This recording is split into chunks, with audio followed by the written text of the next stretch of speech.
You ask Tiger to solve. This deals with linear equations with one unknown. The final result is x equals -5. Let's solve it step by step. Group all x terms on the left side of the equation. Subtract 4x from both sides. Group like terms. Simplify the arithmetic.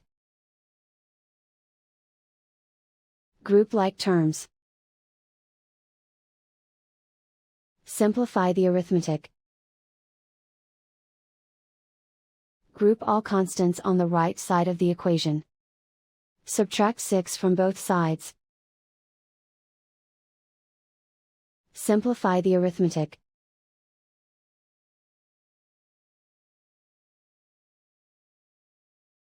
Isolate the x. Divide both sides by 5. Simplify the fraction. Find the greatest common factor of the numerator and denominator. Factor out and cancel the greatest common factor.